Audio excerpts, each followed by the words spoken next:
prévient de cette. Alors aujourd'hui, donc, effectivement, c'est un webinaire de partage et d'échange avec Thomas Romer. Thomas, vous êtes directeur et fondateur de l'Observatoire de la parentalité et de l'éducation numérique, l'Open. Je vous invite à vous présenter rapidement pour faire un test micro et puis voir avec l'ensemble des participants. Et puis ensuite, je vous laisserai la parole un peu plus loin dans le webinaire.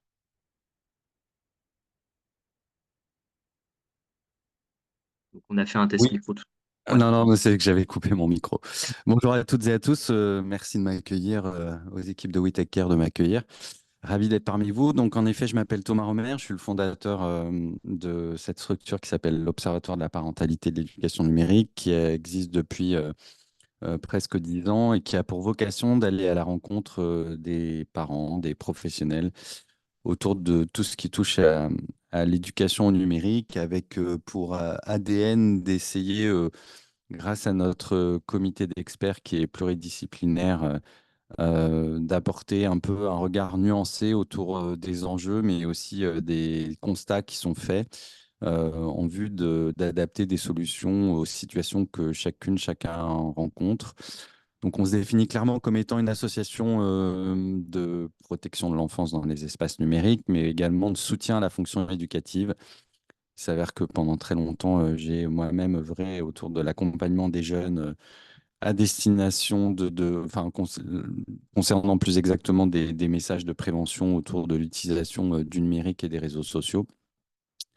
Et je n'ai pu que constater, ayant été moi-même acteur de cette prévention pendant plus de 15 ans, que souvent on avait une approche un petit peu dysfonctionnante vis-à-vis des jeunes, très moralisatrice, remplie d'injonctions négatives, et que vraisemblablement, ce qui expliquait que ça fonctionne pas très bien sur ces sujets était lié évidemment à la méthode, à l'approche, mais aussi au fait que la communauté éducative dans son ensemble est souvent peu ou pas suffisamment mobilisée, et également empreinte d'un certain nombre de contradictions par rapport à la posture, par rapport à la place de l'adulte, mais aussi à la manière d'accompagner les jeunes. Et c'est donc comme ça qu'est né l'Open, avec pour vocation clairement de s'adresser aux adultes dans leur ensemble, parents comme professionnels, afin de questionner une fois encore cette posture éducative qui est souvent mise à mal par les pratiques numériques des jeunes. Donc voilà un petit peu ce qu'on propose à l'Open à travers 4 piliers: sensibilisation, formation partout en France. Beaucoup de plaidoyers. On a fait passer 3 textes de loi depuis qu'on existe. Je pourrais y revenir tout à l'heure s'il y a des questions là-dessus. Et puis, on produit également beaucoup de ressources. Et également, on essaye voilà, d'en permanence être dans une forme de réflexion et d'innovation par rapport aux sujets qui arrivent et qui émergent quotidiennement autour des pratiques numériques des jeunes et de la place de l'adulte pour les accompagner. Voilà en quelques mots pour pas prendre trop de retard tout de suite. Non, bah, merci beaucoup Thomas pour cette introduction et la présentation de l'Open. Voilà, j'espère que ça a fait germer des premières questions de votre part, le public de ce webinaire. Donc, on va faire un petit temps justement après la présentation rapide de Whittaker, un petit temps d'introduction un peu interactif avec l'outil WooClap. Donc, je vous inviterai à prendre votre smartphone ou ouvrir une page sur votre navigateur. Mais je représente rapidement Whittaker. Donc, Whittaker, on est une association qui a été fondée par le fondateur d'Emmaüs Connect. Donc, on a une ADN inclusion numérique. Et notre vocation, c'est de mettre le numérique au service des publics en situation de fragilité, mettre les opportunités du numérique au service du plus grand nombre. Et donc pour ça, on a la plateforme, notamment Les Bons Clics, qui permet d'outiller les aidants numériques avec des contenus, des ressources pédagogiques, des outils en libre accès pour vos ateliers collectifs, individuels et pour l'accompagnement donc de vos publics sur leurs compétences de base du numérique. On a également une activité de conseil. Donc, moi, je suis consultant au sein de l'association. Et donc, j'accompagne des collectivités, des opérateurs de services dans leur stratégie d'inclusion numérique, dans notamment les feuilles de route en ce moment, France Numérique Ensemble.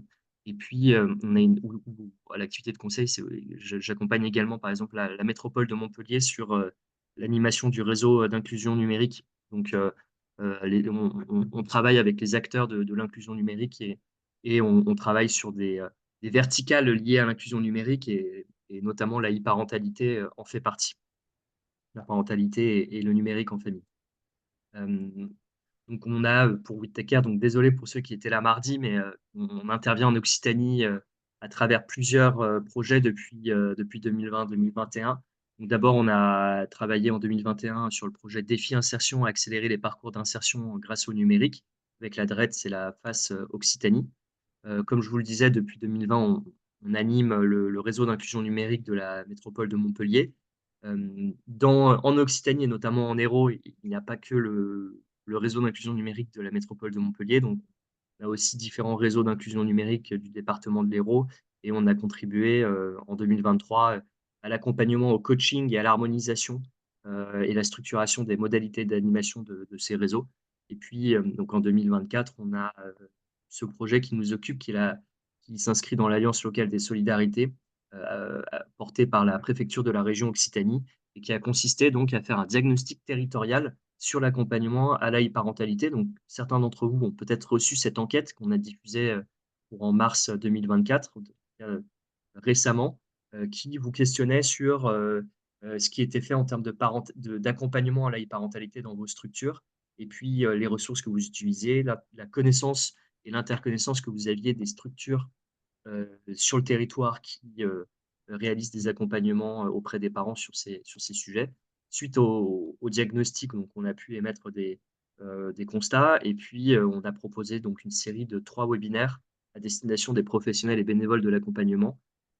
Donc aujourd'hui, ce webinaire en est le dernier et, et donc on a eu un webinaire avec, comme je vous disais, les Restos du Cœur, un webinaire avec la DRAN et le CRIJ mardi qui ont présenté notamment le projet TNE, Territoire numérique éducatif, et le volet donc parentalité de ce projet en Occitanie porté par le CRIJ. Et on a aussi fait une partie de sensibilisation des parents sur les réseaux sociaux. Donc, objectif de ce webinaire, donc, c'est surtout avoir un échange avec l'Open et puis avoir une discussion entre professionnels de la médiation numérique sur ces sujets, de vous partager aussi des ressources utiles pour continuellement se former et découvrir des ressources pour monter en compétence sur le sujet de la e-parentalité. Donc, on partagera un certain nombre de ressources après l'échange avec Thomas Robert. Alors, je vous parlais du WooClap, donc je vous invite à vous connecter, via ce QR code, ou je vais aussi vous donner un lien. Hop, en fait, on va faire quelques questions, interactives. Alors je vous mets le lien dans le chat. Ceux qui étaient là mardi, il y a quelques questions qui sont similaires, mais on a quand même voulu, un petit peu changer. Donc, si vous ça permettra de voir si vous avez retenu les grands chiffres. Donc soit vous scannez le QR code, soit vous allez sur le lien de participation que je vous ai transmis sur le chat, soit vous allez sur, wooClap.com, et vous tapez, ALS, OCC. Voilà, Alliance locale de solidarité Occitanie. Je lance la première question. Combien de parents en France ne se sentent pas en confiance pour encadrer, les pratiques numériques de leurs enfants? Selon vous, est-ce que c'est 5 33 44 ou 86? Donc,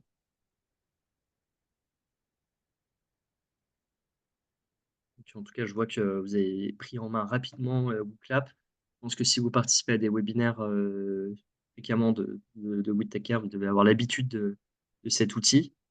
Peut-être même que vous l'utilisez aussi en atelier, voilà. C'est assez ludique et donc je vois que, 44 se démarquent en particulier. Quelques personnes qui sont moins, optimistes, sur 86. Donc effectivement, hem, vous avez raison, c'est 44 des parents qui ne se sentent pas ou pas assez accompagnés dans l'encadrement de la pratique numérique de leurs enfants. Donc c'est un chiffre, un pourcentage qui est issu du livre blanc Parents, enfants et numérique fait par, l'UNAF et l'Open. Donc je vous ai mis le lien, vous pourrez le télécharger. Il me semble, hein, Thomas, que je ne me trompe pas, que c'est bien, l'Open aussi. J'ai un petit doute, Oui, mais oui, tout à fait. ouais. Et je Oui, peux tout même à fait. vous, sans faire du spoil, vous dire que dans la prochaine étude qu'on sort, le chiffre est même en augmentation. D'accord, très bien. Est-ce que vous voulez nous dire un mot sur ce 44%? Bah écoutez, ça rejoint, et je pense, étant donné qu'on s'adresse à des professionnels qui sont au contact des parents, ça rejoint un peu tout ce que nous également on observe partout en France, hein. On voit bien avec le numérique qui cristallise pas mal parfois d'inquiétudes qui sont d'ailleurs souvent exagérées Mhm. ou fantasmées par les adultes.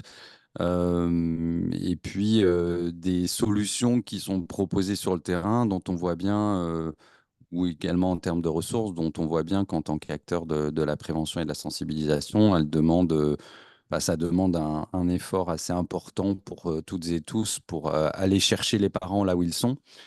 Et également mobiliser ceux qui en ont le plus besoin, qui est l'éternel gageur quand il s'agit de faire de la prévention primaire. Et donc ça, c'est un chiffre qui croît dans notre prochain baromètre Mhm. et qui montre qu'il y a encore beaucoup de travail à faire par les acteurs que nous sommes toutes et tous pour aller mettre en œuvre le fameux aller vers et Mhm. trouver des solutions qui correspondent aux besoins et aux attentes des familles. D'accord. Merci beaucoup. Et donc, ce prochain baromètre va sortir quand à peu près? Alors, c'est une très bonne question. Il était censé sortir là, tout de suite, puisqu'il est prêt, mais pour des raisons de contexte électoral que vous comprenez bien, et au regard des choses qu'on avait prévues avec l'actuel gouvernement, on va plutôt le sortir mi-septembre, quand les choses se seront stabilisées un petit peu et qu'on y verra plus clair sur les interlocuteurs et interlocutrices auxquels nous aurons affaire. D'accord. Exemple concret de l'impact aussi des élections. Alors, Exactement. prochaine question. Ça, c'est via cette question, je l'appuierai avec le diagnostic qu'on a fait en Occitanie, mais quel est le premier frein que rencontrent les parents sur leur gestion de la e-parentalité selon vous? Donc, est-ce que c'est un frein de mobilité, se rendre dans une structure pour se former? Est-ce que c'est les difficultés administratives et juridiques? Est-ce que c'est la précarité financière, s'équiper et se former? Le manque d'intérêt et la peur du numérique? Ou est-ce qu'il n'y a pas de difficulté ou frein selon vous?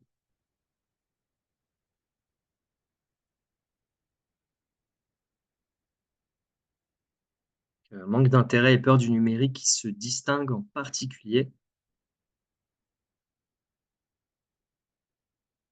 Je vois qu'il y a déjà des questions. Je salue Adrien, Conum, Castris, tant que vous ayez pu participer à ce webinaire.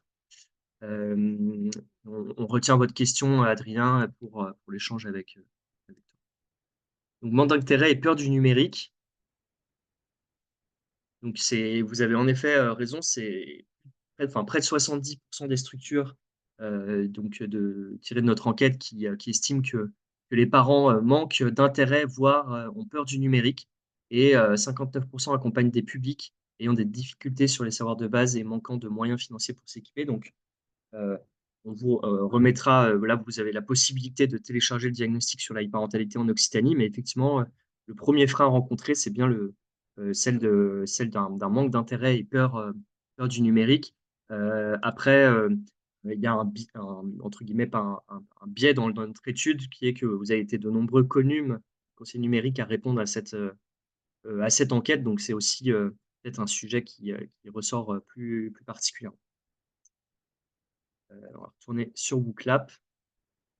Je regarde l'heure qui tourne un peu, mais là, j'ai trouvé intéressant de vous mettre toujours tiré de ce livre blanc parents, enfants et numérique, vers quels acteurs de confiance euh, les parents se tournent concernant l'éducation numérique. Et donc, vous voyez qu'il y a la famille en priorité, les établissements scolaires, le corps enseignant, les professionnels de la santé, les amis et proches, et puis les acteurs de soutien à la parentalité et les associations de protection de l'enfance.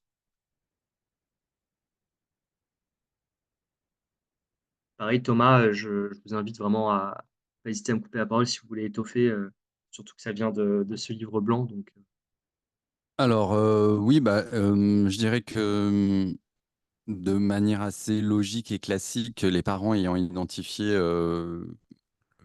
la parentalité numérique comme étant un sujet d'éducation à part entière, et c'est vrai qu'on assiste déjà depuis de nombreuses années à un besoin croissant des familles dans une forme de soutien et à la fonction éducative qui est essentiellement orientée et qui repose sur l'école. École qui est quand même un peu surchargée au niveau de tous les dossiers qu'elle a à charger, dont elle a la charge, pardonnez-moi. Et donc, je pense que c'est assez logique que spontanément, les parents pensent souvent à l'école comme étant un lieu propice à prendre en charge ce volet.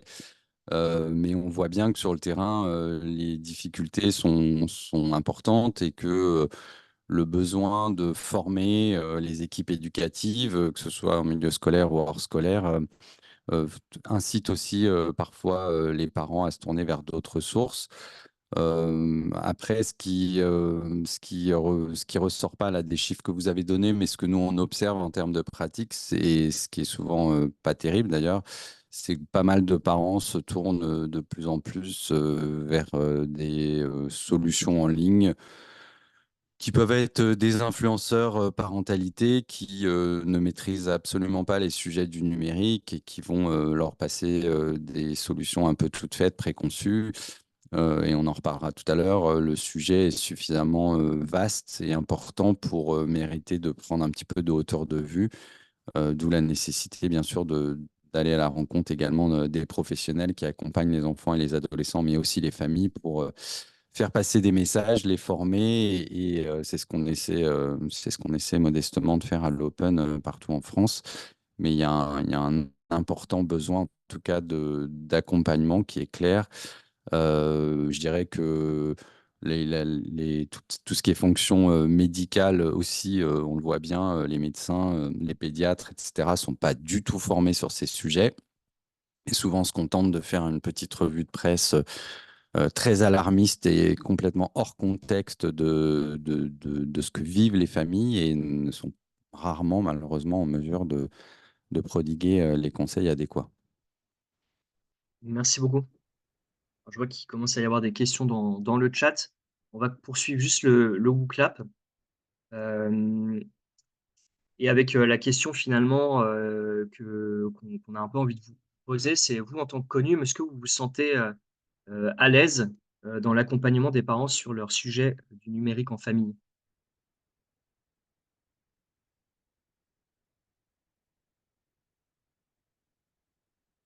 Très moyennement, pas vraiment, donc il y a du oui, dépend peut-être aussi des donc ça va du non au très moyennement, moyen, pas vraiment, avec du pas mal de oui aussi et donc il y a aussi, parfois un manque de connaissance des besoins et des thématiques peut-être à adresser.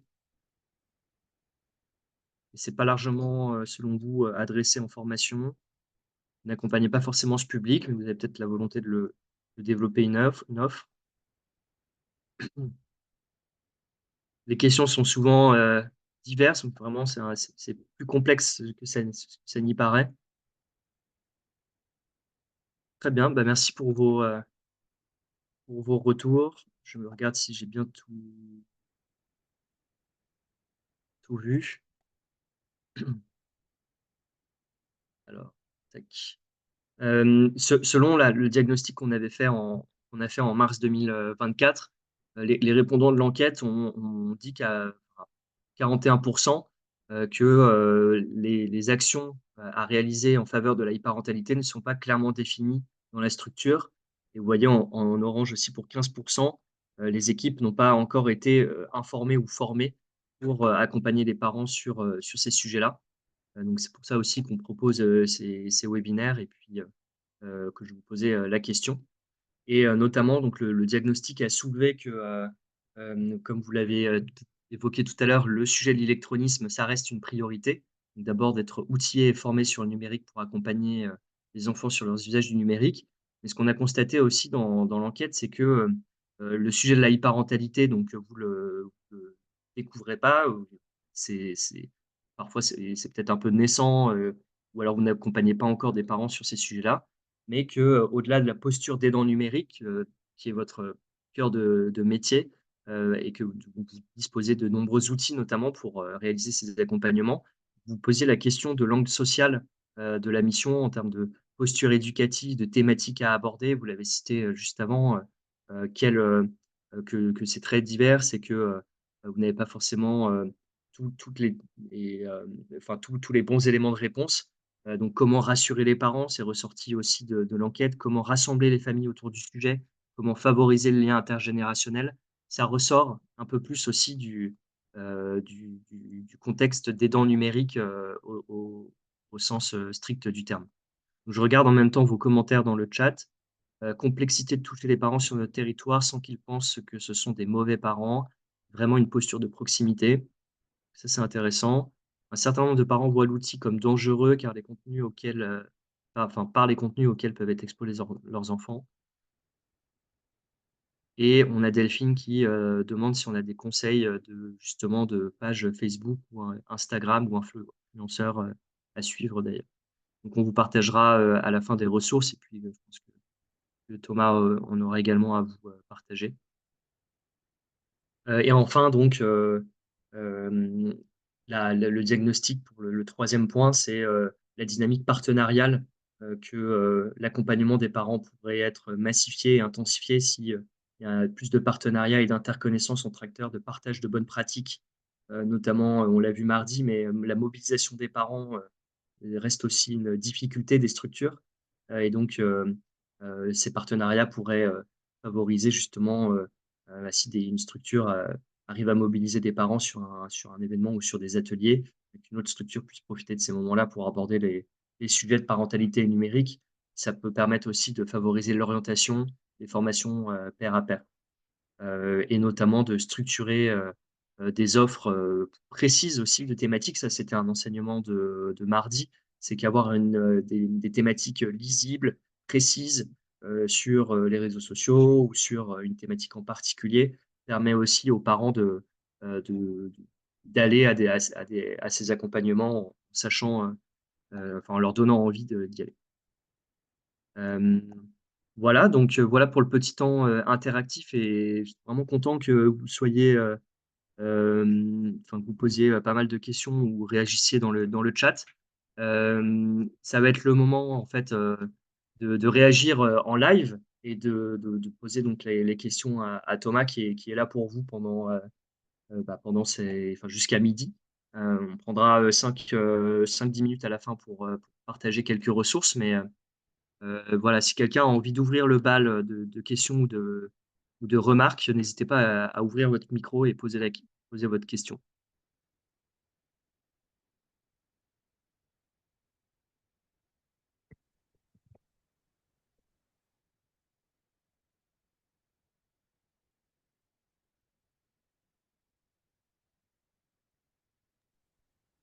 Poser une question ou ça peut être un retour d'expérience,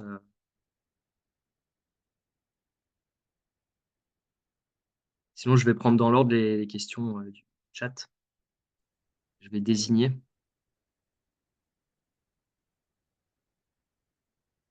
Bah, on peut peut-être partir de la dernière, Ouais, la question de la notion de temps d'écran au niveau de la prévention, par exemple, que pose Philippe. Sauf Jean-Alexis, si... non, non, ça me va bien, mais Comme ça te laisse le temps de, de remonter le fil du chat. ouais, Euh, Bah, la question du temps d'écran, si, pour moi, c'est vraiment pas le bon angle. C'est une question qui revient souvent. C'est un peu raisonné. Enfin, on peut pas comparer du temps d'écran à de la nourriture ou une dose de médicaments. Ça vient d'un prisme extrêmement anxiogène dans la manière d'aborder les sujets. Et c'est très difficile de parler de temps d'écran. Pourquoi? Bah, parce que quand on parle de temps d'écran, ça présuppose qu'on est en fin de compte face à uniquement un outil. Or, plus que l'outil, ce qui a d'important, c'est non pas l'outil en tant que tel, bien sûr, c'est plus ce qui se passe à l'intérieur. Et évidemment qu'à partir du moment où on se met à raisonner à travers une notion plutôt de contenu et non pas d'outils, eh bien, ça nous appelle à nuancer un petit peu cette approche autour du temps d'écran parce que tous les temps d'écran ne se valent pas.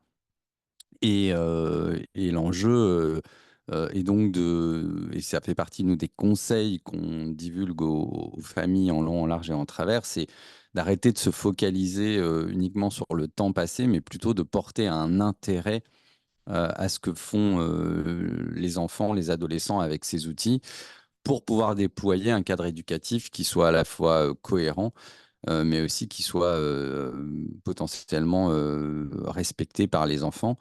Et donc, cette notion de temps, nous, on l'aime pas trop. Il y a beaucoup de médecins qui donnent des notions de temps, mais c'est un peu au doigt mouillé, ça veut pas dire grand-chose. Et je pense que quand on fait abstraction et surtout quand on est dans une dimension empathique par rapport à des situations vécues en tant qu'adulte, on a toutes et tous déjà vécu des temps d'écran où on a eu l'impression, typiquement, c'est la situation la plus courante, c'est on a des amis qui nous ont conseillé une série qui est géniale, qui va nous plaire sur une plateforme quelconque et dans laquelle on va essayer de rentrer et de s'accrocher. On regarde un épisode, et puis deux, et puis trois, et puis on n'accroche toujours pas. Et puis au bout du cinquième, on va voir nos amis et on leur dit, bah non, désolé, ça me plaît pas. Et qu'est-ce que ça montre? Ça montre que tout simplement, face au contenu absorbé, on est toutes et tous différents. Et évidemment, les enfants et les adolescents sont exactement comme nous. Et donc, l'enjeu, il est plus de, me semble-t-il, sortir de ce prisme du temps passé pour s'intéresser au contenu, s'intéresser aux pratiques que font les jeunes.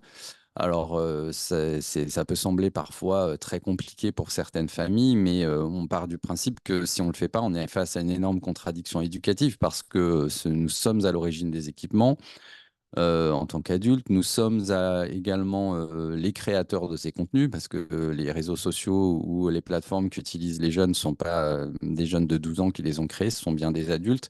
Et il me semble qu'il y a une responsabilité à intégrer dans une hygiène de vie quotidienne, comme le font les parents sur tout un tas d'autres sujets, cette dimension écran pour basculer, non pas en tant que gardien du temps passé ou hyper protecteur des éventuels risques que pourraient rencontrer les enfants, comme souvent on peut le constater, pour s'intéresser vraiment à ce qu'ils vivent, ce qu'ils ressentent, questionner le sens qu'ils mettent dans leurs pratiques et donc tout simplement porter un intérêt à ces pratiques numériques dont les adultes ne cessent de se plaindre que ça empiète sur tout un tas d'autres choses, mais sans vraiment savoir de quoi ils parlent. Et c'est vrai que par rapport à certaines questions euh, qui étaient dans le chat tout à l'heure, je vais rebondir sur l'une d'entre elles. C'est vrai qu'aujourd'hui, et je vous rejoins tout à fait dans les messages que j'ai vu passer dans le chat, aujourd'hui, les parents qu'on rencontre depuis de nombreuses années, ça ne cesse d'augmenter. Je ne pense pas que le contexte actuel soit aidant.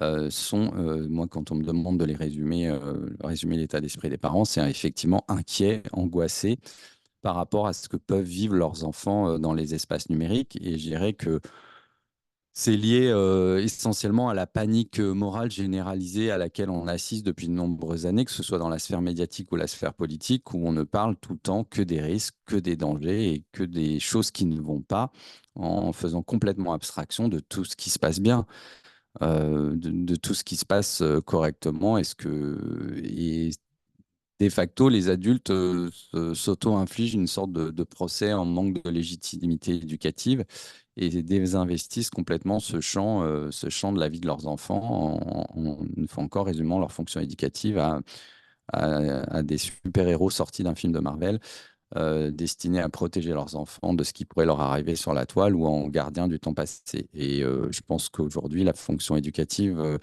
y compris dans les espaces numériques, ne peut pas se résumer à cela. Merci. Alors on a une question, qui est, comment aider les parents quand les ados disent, «C'est ma vie privée» et ne veulent pas donner l'accès à leurs échanges? J'ai lu la question telle quelle. Bah, je pense que entre donner accès et s'intéresser il y a peut-être une nuance, il y a peut-être une limite. Et là, on en revient à la question de la posture. Bien sûr que c'est important à l'adolescence, puisque être adolescent, c'est s'affranchir peu à peu du regard parental qui a été bienveillant et protecteur pendant les premières années de sa vie pour aller se frotter à la vie réelle. Et se frotter à la vie réelle quand on est adolescent et adolescente, c'est avant tout, me semble-t-il, se socialiser et s'identifier pour entamer un processus de quête identitaire qui passe forcément par des espaces de socialisation, de la prise de risque, mais aussi tout simplement des échanges, des interactions avec son groupe de pairs, PIRS. Et ça, il faut que les parents l'acceptent parce que les enfants, les adolescents ne font dans les espaces numériques que reproduire ce qu'ils font dans leur quotidien et c'est avant tout lié au savoir-être adolescent. Donc c'est un comportement tout à fait normal.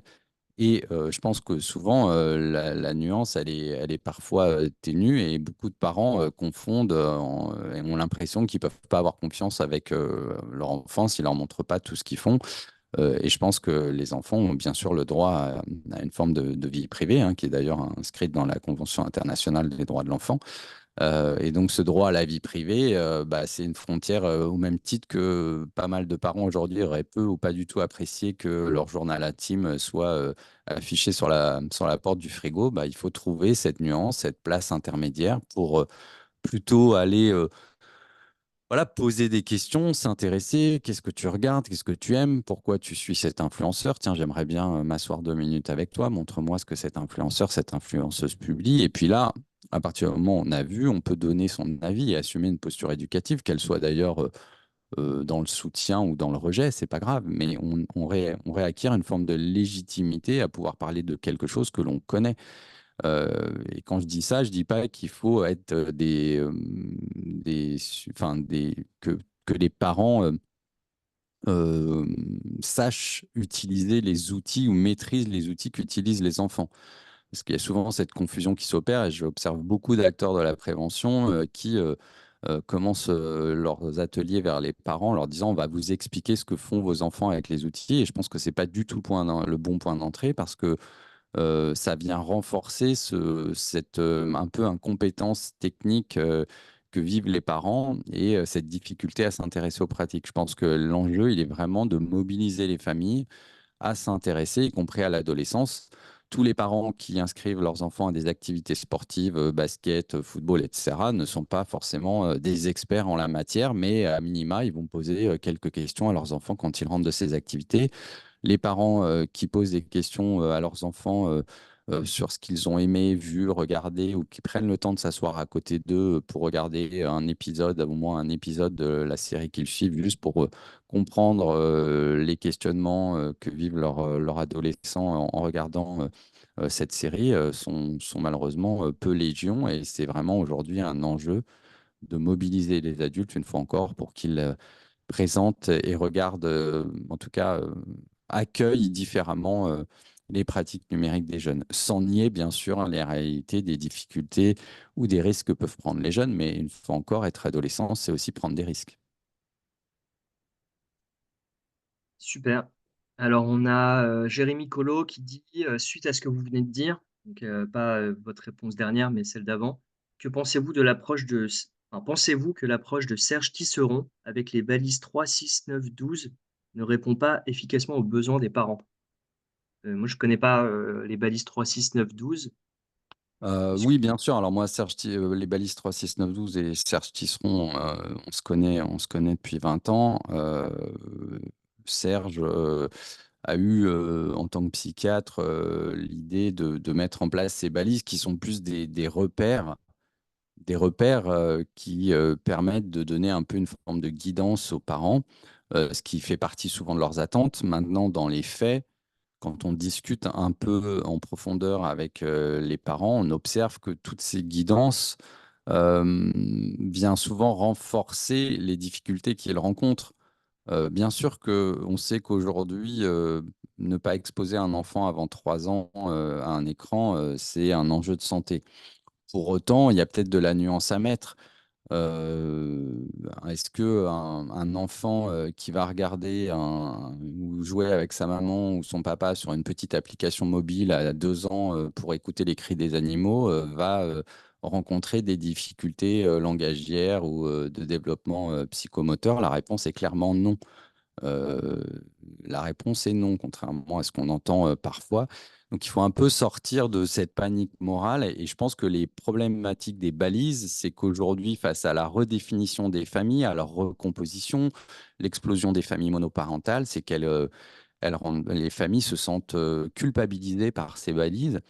Et c'était l'un des premiers chantiers auxquels je m'étais attelé quand j'avais fondé l'Open il y a 10 ans. J'étais allé voir justement Serge en lui disant, écoute, Serge, tes balises, elles fonctionnent bien. Enfin, en tout cas, elles sont reconnues, elles sont installées, elles sont publiquement identifiées par les familles. Pour autant, quand on discute avec elles, elles nous disent clairement qu'elles ont du mal à les appliquer et que ça vient les culpabiliser. Donc, est-ce qu'on ne pourrait pas aller trouver autre chose? Et c'est comme ça qu'on a fait pas mal de petites vidéos que vous pouvez retrouver sur le site internet de l'Open avec Serge Tisseron. Justement, on était parti de questions de parents et où je lui avais demandé de déconstruire un petit peu ces représentations, ces questions, tout en réintroduisant ces balises. Évidemment que c'est important d'avoir des repères, mais on sait bien que la fonction éducative, c'est aussi rempli de règles qu'on met en place qui déboulent sur pas mal de contradictions ou de règles qui vont venir infirmer ce qu'on a mis en place précédemment. Ce qu'on appelle au niveau psy le tâtonnement éducatif, c'est quelque chose, c'est une réalité que vivent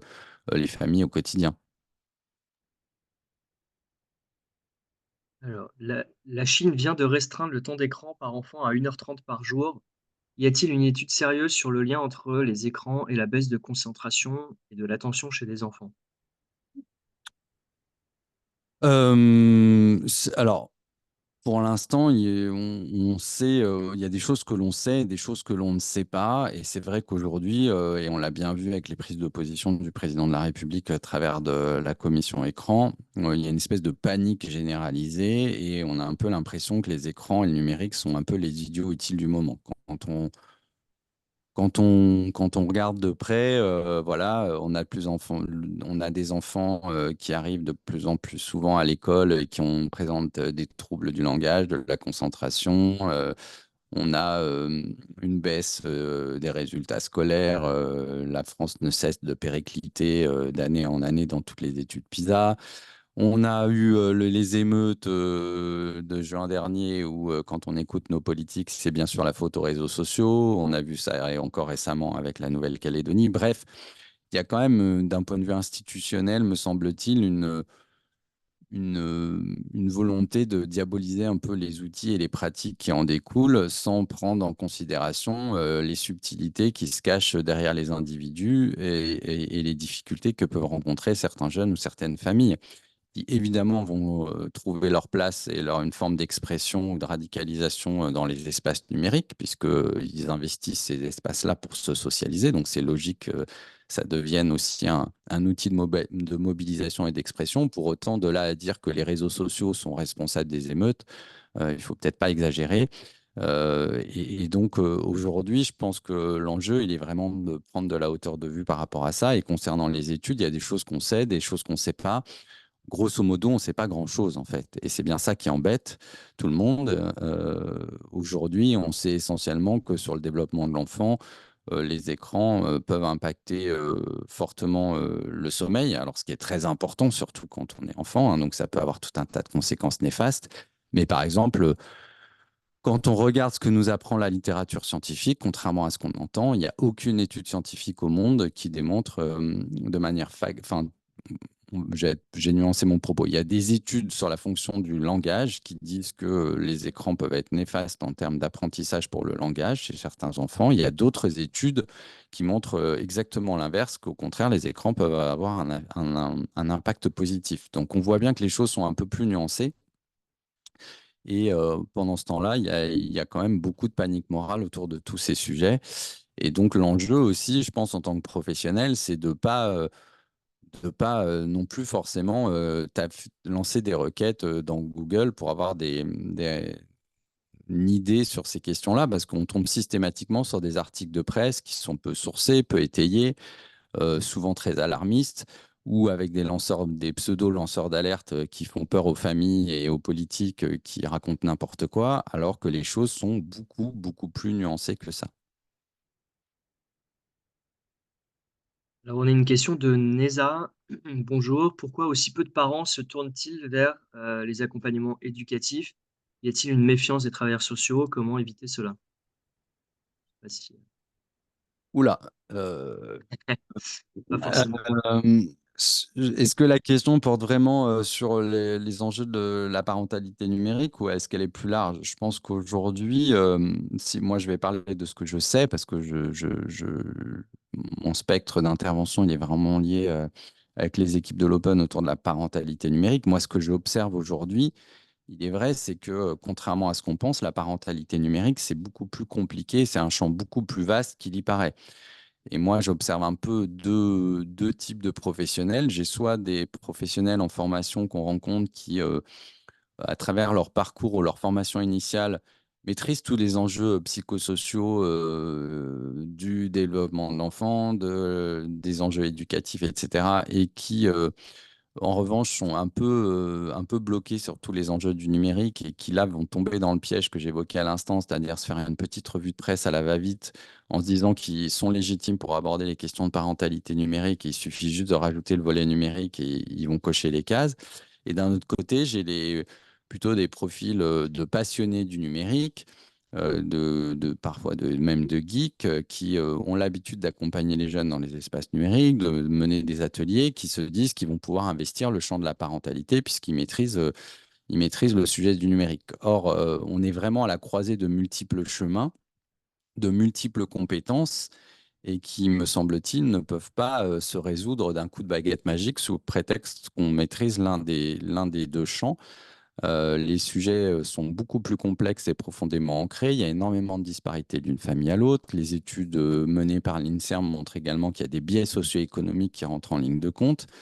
Et donc tout ça nécessite un temps me semble-t-il, de formation pour pouvoir maîtriser tous ces champs. Et c'est un peu la difficulté, je pense, aujourd'hui euh, que rencontrent les professionnels sur le terrain. C'est avant tout de pouvoir se former. D'autant plus que pendant de nombreuses années, j'ai été moi-même acteur de cette prévention, donc c'est pour ça que j'ai décidé d'arrêter le volet enfant pendant très longtemps. Et ça continue aujourd'hui. En termes d'accompagnement éducatif proposé aux enfants, notamment dans l'univers scolaire, on envoie des associations de protection de l'enfance qui font peur aux enfants ou des gendarmes et des flics qui vont dire faites pas ci, faites pas ça, réfléchissez avant de faire ci, réfléchissez avant de faire ça, sécurisez vos mots de passe. Bref, toujours un environnement extrêmement anxiogène, fondé sur des injonctions négatives. Or, on voit bien que ça ne fonctionne pas. Ça fait 20 ans que ça existe et ça ne fonctionne pas. Donc, c'est comment on arrive à remobiliser les adultes autour de cette fonction éducative qui nécessite un investissement à la croisée de multiples chemins que j'évoquais à l'instant. Alors, merci pour cette réponse. Désolé, hein, j'essaie de faire des réponses un peu courtes pour que, parce C'est que ça parfait. Et pourrait c'est parfait parce qu'il y a beaucoup. on pourrait affiner et détailler, bien sûr, plus en profondeur, mais le temps imparti fait que ça, je peux que jeter des idées comme ça, Mm. mais pour Non, respecter le timing. c'est très bien. Alors, donc, en parlant avec quelques parents, je souligne pour eux l'importance de l'application Google Family Link. Et ensuite, la suite, c'est peut-être une piste pour commencer. Voilà, c'est ça la question. Bah, Google Family Link, qu'est-ce que c'est? Family Link, c'est ce qu'on appelle un logiciel de contrôle parental. Un logiciel de contrôle parental, c'est donc une solution technique qui existe depuis 20 ans, qui va être prochainement généralisée à partir de cet été sur tous les dispositifs, puisque la France a fait passer une loi en ce sens, sur tous les dispositifs connectés à Internet. Donc désormais, tous les fabricants de téléphones, etc., devront proposer un contrôle parental adéquat proposé aux familles. Donc, il sera installé, il ne sera pas activé. Donc, charge aux familles de l'activer. Après ça, la notion de contrôle parental, je trouve qu'elle peut être un point d'ancrage et intéressant, notamment pour les jeunes enfants.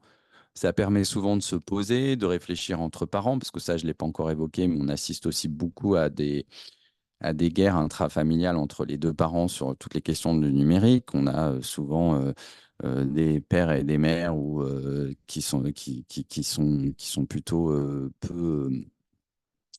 pas toujours sur la même longueur d'onde, comme beaucoup de sujets éducatifs, mais qui s'engueulent beaucoup autour de cette question. Et donc, je pense qu'à un moment, de trouver un centre d'intérêt familial pour se poser, réfléchir ensemble au cadre éducatif, à ce que notre enfant va pouvoir faire ou pas, c'est intéressant. Et peut-être que ce moment de dire, tiens, on va installer un logiciel de contrôle parental sur les équipements qu'on a passés à nos enfants peut être une belle opportunité à saisir. Pour autant, la nuance que je mets et la limite que je mets à ces outils, c'est qu'aujourd'hui, quand je vois que des logiciels de contrôle parental sont toujours installés sur le téléphone d'adolescentes de 14 ou 15 ans, ça me fait assez sourire parce que euh, aujourd'hui, n'importe quel. Il faut aussi, je dirais, avoir la perception des limites de ces dispositifs techniques qui ne peuvent pas venir se soustraire à la fonction éducative, qui ne peuvent pas venir se soustraire au fait de s'intéresser aux pratiques de son enfant. Et une fois encore, le risque, c'est de renvoyer une vision extrêmement dangereuse et en résumant une fonction éducative qui ne pourrait se résumer qu'à un aspect protection et pas du tout éducatif. Et là, ça peut produire des effets assez néfastes parce que la réalité que vivent toutes les familles, c'est que face à un logiciel de contrôle parental, n'importe quel enfant un peu pas trop bête de 10 11 ans va taper justement dans un moteur de recherche comment désinstaller le contrôle parental que papa ou maman a mis 48 heures à installer tout le week-end et ils vont tomber sur un tuto fait par un gamin de 6 ans sur YouTube qui va leur expliquer comment désinstaller tout ça. Donc, oui, ça peut être une béquille et un soutien à la fonction éducative intéressant, à la condition que ça soit fait dans le dialogue, pas dans le dos des enfants, et que les règles soient mises en place de manière collégiale euh, et tout en étant conscient des limites de cet outil qui ne reste qu'un outil technique. Je vais condenser deux questions. La première, c'était auriez-vous des applications à recommander pour proposer des ateliers collectifs? Et la deuxième, c'était j'ai une association qui va proposer des ateliers parentalité. Est-ce que l'Open propose des ateliers clés en main? Est-ce que l'Open intervient sur site? Est-ce que vous êtes en mesure de former quelqu'un qui pourra ensuite mener un atelier? J'ai pas bien compris la première question en fait. Alors, la première question, est-ce que, Adrien, vous voulez la préciser? Donc, c'était concrètement, auriez-vous des applications à recommander pour proposer des ateliers collectifs? Effectivement, c'est-à-dire une application, des ateliers collectifs sur une application, une trame, des templates Ouais. d'ateliers, est-ce que vous pouvez préciser? Puis qu'est-ce qu'un atelier collectif aussi?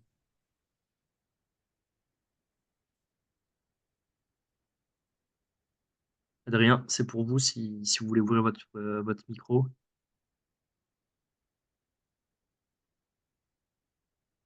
Sinon, on peut prendre la deuxième question qui est peut-être plus.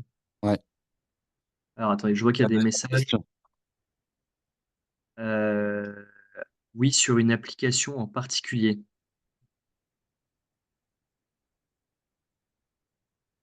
J'imagine que c'est est-ce que vous avez des ateliers sur des applications en particulier ou est-ce que vous recommandez des applications? Bah, en fait, des applications à proposer aux parents aujourd'hui, pas spécifiquement. Je pense que nous, on essaie plutôt on essaie une fois encore souvent de sortir du prisme des outils pour parler des pratiques. Ce qui nous intéresse, nous, c'est ce que font les jeunes avec ces outils, mais c'est aussi avant tout le sens qu'ils mettent dans leurs pratiques. C'est la raison pour laquelle j'ai constitué un comité d'experts autour de moi qui est composé de psychologues, de sociologues, de juristes, etc. Justement, un petit peu pour décloisonner les savoirs et prendre un peu de hauteur de vue. Aujourd'hui, on mène, nous, je ne l'ai pas dit tout à l'heure, mais également beaucoup d'études, des études quanti, des études psychosociales qui nourrissent notre raisonnement et la construction des ressources ou des formations qu'on propose pour essayer en permanence de nous adapter à la situation que vivent les familles, mais on essaie aussi d'écouter ce qu'elles ont à nous dire, c'est-à-dire qu'aujourd'hui, y compris ce que les jeunes ont à dire. Je pense qu'aujourd'hui, on parle souvent à la place des jeunes et on leur donne pas suffisamment la parole, on n'écoute pas suffisamment ce qu'ils ont à nous dire, et souvent les choses sont beaucoup plus profondément ancrées, beaucoup plus subtiles, beaucoup plus conscientisées qu'on ne le pense. Donc si on part forcément de mauvais postulats pour adapter un cadre éducatif, on va dans le mur, et c'est un peu l'un des enjeux aujourd'hui, me semble-t-il, et qui explique que ça fonctionne pas très bien en termes de prévention et de sensibilisation dans notre pays, ou en tout cas qu'on peut largement mieux faire Nous, on milite pour que l'éducation aux médias soit une matière à part entière, par exemple, avec des gens qui soient spécifiquement formés. Mais aujourd'hui, les adolescents, quand on les questionne, ils nous renvoient aussi en tant qu'adultes dans nos 22, si j'ose dire, en nous disant, bah oui, vous nous demandez d'éveiller notre esprit critique, mais enfin, regardez-vous vos propres pratiques, regardez ce qui se passe sur les réseaux sociaux avec la sphère politique, avec des hommes et des femmes politiques qui n'ont de cesse de s'invectiver et de s'insulter sur les réseaux sociaux. Ils voient leurs parents qui font aussi n'importe quoi en publiant à tout va les photos et les vidéos de leurs petits frères ou leurs petites sœurs sur les réseaux sociaux et qui après ça vont aller les voir en disant fais attention à ce que toi tu publies. Donc toutes ces contradictions dans les comportements des adultes, les adolescents nous les renvoient souvent en plein visage et ils ont bien raison de le faire. Et donc c'est aussi l'un des enjeux, me semble-t-il, en termes de démarche. Après, pour répondre à la question sur l'open, oui, bien sûr, on intervient partout.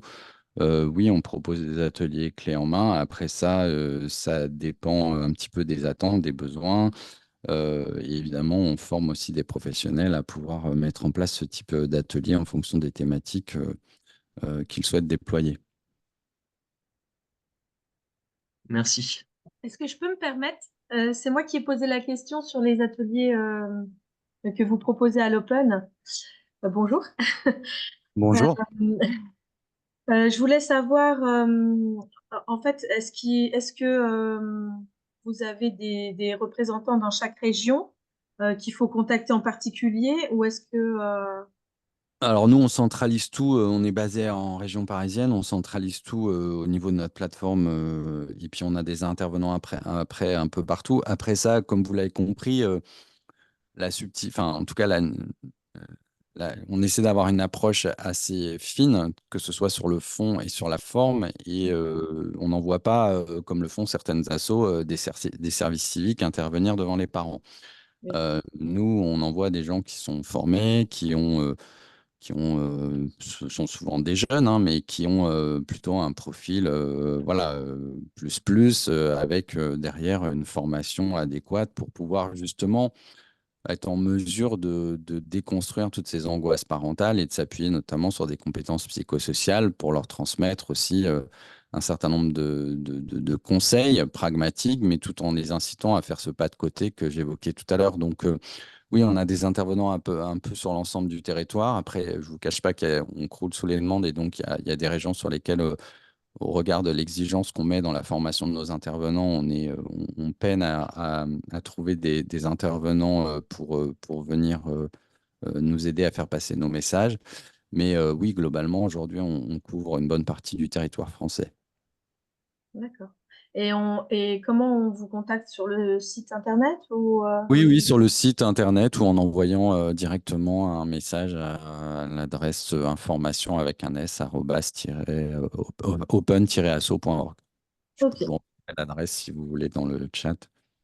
ok, merci beaucoup. Merci à vous. Et est-ce que vous formez aussi des personnes à devenir vos intervenants? Ah bah on en recherche, alors avec plaisir, hein, si vous voulez postuler.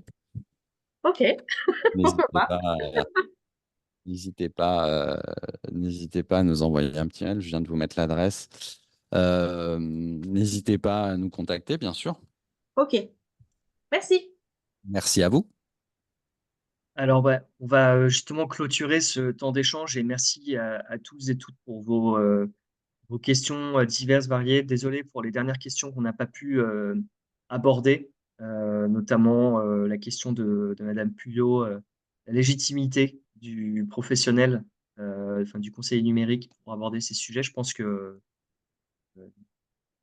c'est une question intéressante, mais qu'on malheureusement on va pas avoir le temps de l'aborder.